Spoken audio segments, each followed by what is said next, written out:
প্রথম দিন দীঘাতে তো 4-5 ঘন্টা স্নান সারলাম, তারপরে হোটেলে খেলাম, একটুখানি রেস্ট নিলাম, একটু বলতে একদমই নর্মালি শুধুমাত্র বসা ওঠা।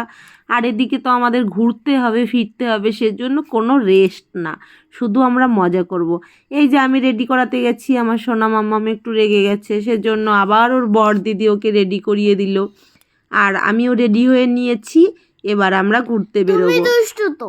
এই যে পাশ দিয়ে আমার মেয়ে বলছে আমি দুষ্টু, সত্যি কথা বলতে আমি আমার কন্যার দুষ্টু মা।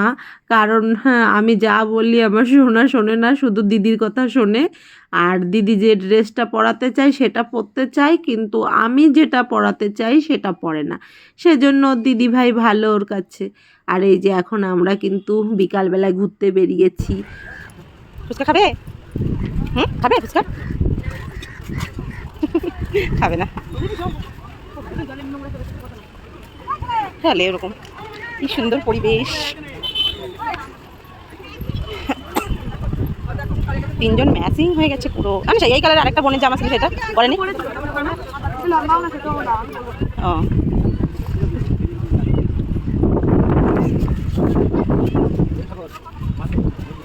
এখন আর যেতে হবে না, কালকে যাবে। এই দেখো সকলে আমার তিনটে প্রিয় মানুষ। চুপ করে বেবি, ওই দেখো আমরা কোন হোটেলে রয়েছি, ওই হোটেলটায় রয়েছি আমরা। আর এখানেই আমাদের সুন্দর বসার জায়গা। না এখানে তো ফ্যান লাগবেই না।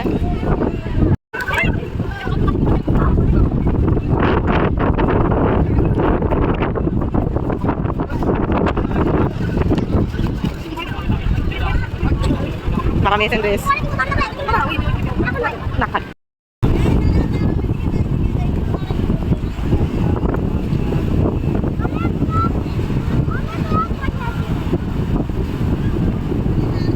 ওল্ড দীঘাতে একটু পার্কে ঘুরলাম, মজা করলাম, তারপরে একটু সমুদ্রের পাশে বসলাম, খাবার খেলাম, আনন্দ করলাম। এবার চলে এসেছি একটু কেনাকাটা করতে। আর কেনাকাটা তো করতেই হবে, যেহেতু ঘুরতে এসেছি সবার জন্য তো একটা করে গিফট নিতে হবে। আর সেজন্য একটু কেনাকাটা করতে আসলাম। দেখলাম খুব একটা ভালো পছন্দ হচ্ছিল না, তারপরে ওদেরও ভালো লাগছিল না, ভাবলাম পরের দিন আসবো। এবার আমার মেয়েরা এখন খাবার খাবে, সেজন্য সেখানে চলে এসেছি। একটু আইসক্রিম খাচ্ছিল আমার সোনা মাম্মি। এই যে এখনই ভয়েস দিতে গিয়ে আমার মাম্মিটা খেয়ে নিচ্ছে মনে হচ্ছে। কার কার খেতে ইচ্ছা করছে দেখো সবাই। আমার মাম্মিটা ফোনটাই খেয়ে নেবে এখন। তাই দুষ্টু সরে যা, আমি ভয়েস দিচ্ছি। আমার সোনা মাম্মি এরকম আমার সঙ্গে মজা করে। ওখান থেকে কিছু খাবার খেয়ে তারপরে আবার চলে আসলাম সমুদ্রের পাশে। আমার বর দীঘা আসে কিন্তু স্নান করতে আর সমুদ্রের হাওয়া খেতে, আর আমরা আসি স্নান করতে।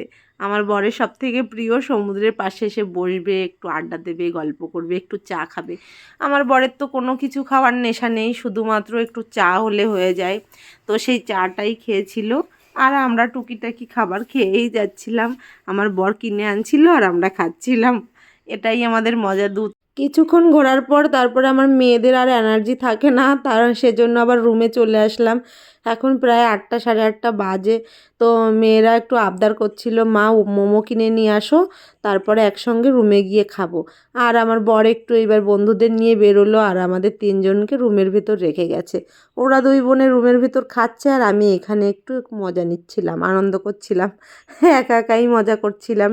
আর দেখছিলাম চারপাশটা কতটা সুন্দর লাগছে, রাতের দীঘা কি দারুণ তাই না? আর আবহাওয়াটাও একেবারে খারাপ ছিল না। আর এখানে তো বৃষ্টি লেগেই থাকে, আর ওই সময় বৃষ্টিও হচ্ছিল টুকিটাকি। আর এখন হচ্ছিল না, পরের দিন হচ্ছিল আবার বৃষ্টি। তো এভাবেই তো দীঘার দিনগুলো কাটে। রাত্রে আর বেরোয়নি ঘর থেকে। তো হ্যাঁ, আমার বর নিয়ে এসেছিলো রুটি আর মাংস কিনে। তো রুটি মাংস খেয়ে নিলাম, আর মাংসটা কিনে হোটেলে রান্না করতে দিয়েছিল, ওই মাংসটাই আমরা খেয়েছিলাম। তবে কি জঘন্য রান্না ছিল, ভাষার বাইরে। এই হোটেলের মাংস রান্না খেয়ে আমি বাড়ি এসে 2-4 মাস মাংসর দিকে ফিরেও তাকাতে পারিনি। যখনই মাংস খাওয়ার কথা ভাবছিলাম তখনই আমার বমি পাচ্ছিল, কারণ এত বাজে রান্না ছিল আর এসে তো পেট খারাপও হয়ে গেছিলো। যাই হোক, সব হোটেলের রান্না ওরকম থাকে না। প্রতিবার আমরা হোটেলে গিয়ে তারপরে রান্না করতে দিই, সেই খাবারগুলো আবার রুমের ভেতরে এনে খাই। তো সেইভাবেই আমরা চলছিলাম। তবে এই হোটেলটা যে এত জঘন্য ছিল রান্না, ভাষার বাইরে। আর তার পরের দিন এই যে সকালবেলা আমরা সকালবেলা টুকিটাকি একটু চা খেয়েছিলাম, তারপর নিউ দীঘার উদ্দেশ্যে রওনা দিলাম। আজকে ভাবছিলাম নিউ দীঘা স্নান করতে যাব, সেজন্য বেরিয়ে পড়েছি টোটোতে। তো কারোর জন্য এইভাবে অপেক্ষা করলে বেরিয়ে পড়া সম্ভব না, সেজন্য আমরা নিজেরাই বেরিয়ে পড়েছিলাম। সবাইকে বলছিলাম সময় মতো চলে এসো। আর আমরা সময়কে ওই সময় ভীষণ গুরুত্ব দিই, কারণ 3 দিনের জন্য ঘুরতে যাচ্ছি। সব সময় যদি রুমের ভেতর বন্দি হয়ে থাকি তাহলে ঘুরলাম আর কি। সেজন্য আমরা এই 4 জনই বেরিয়ে পড়ি। আর কখনোই সময়টা নষ্ট করতে চাই না, খুব আনন্দ করি, মজা করি। আর এই যে দীঘার রাস্তাগুলো কতটা সুন্দর, এখন অনেকটা চেঞ্জ করে দিয়েছে। প্রতিটা বছর আসি আর কিছু না কিছু নতুনত্ব থাকে। এবার কিন্তু দেখলাম যে পুরীর যে মন্দির আছে, সেই মন্দিরের আদলে দীঘাতেও মন্দির করা হচ্ছে। তা সামনের বছর যেতে যেতে উদ্বোধন হয়ে যাবে, আর হ্যাঁ, আমরা ওখানে মন্দিরের ভেতর ঢুকতেও পারবো। সব বন্ধুবান্ধবগুলোর সঙ্গে এসেছি ঠিকই, কিন্তু হ্যাঁ, ওদেরও তো টাইমিং আছে, ওদের বাচ্চা কাচ্চাদের খাওয়ানো আছে। আমার বাচ্চা যেহেতু একটু বড় হয়ে গেছে, বাইরের খাবার খেতে পারে, সেজন্য আমরা যখন তখন বেরিয়ে পড়তে পারি। আর হ্যাঁ, সকালবেলা যেহেতু আমরা এই যে নিউ দীঘাতে এসেছি, সেজন্য এখানেই টুকিটাকি হ্যাঁ খাবার খেয়ে সকালের খাবারটা কমপ্লিট করে নেব। আর এখন আমরা এই মার্কেটিংটাও ঘুরে নিচ্ছিলাম। মার্কেটটা ঘোরার পরে তারপর আবার হ্যাঁ সমুদ্রের দিকে যাব।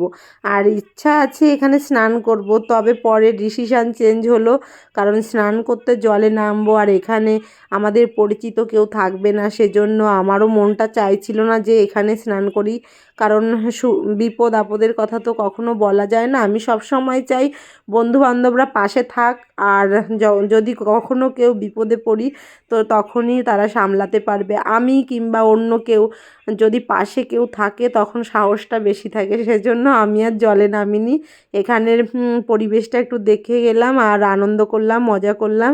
আর সকালের এখানে লুচি তরকারিও খেয়ে নিয়েছিলাম। আমরা দুজনেই খুব সাধারণভাবে কিন্তু চলতে পছন্দ করি। এখানে আমি খুব স্পেশালভাবেও থাকতে পারতাম, আর স্পেশালভাবেও খাওয়া দাওয়া করতে পারতাম। তবে আনন্দটা যেখানে সেখানটাই আমরা থাকতে চাই, কারণ সবসময় খুব আহামরিভাবে থাকলাম, খুব স্পেশালভাবে নিজেকে ফিল করালাম, সেগুলোর থেকে সাধারণভাবে থেকে আনন্দ ফুর্তি খুঁজে নেওয়াকে আমি মনে করি বেস্ট। এই যে এখন তারপরে দেখো আমরা এখানে একটু ভিডিও নিয়ে নিলাম।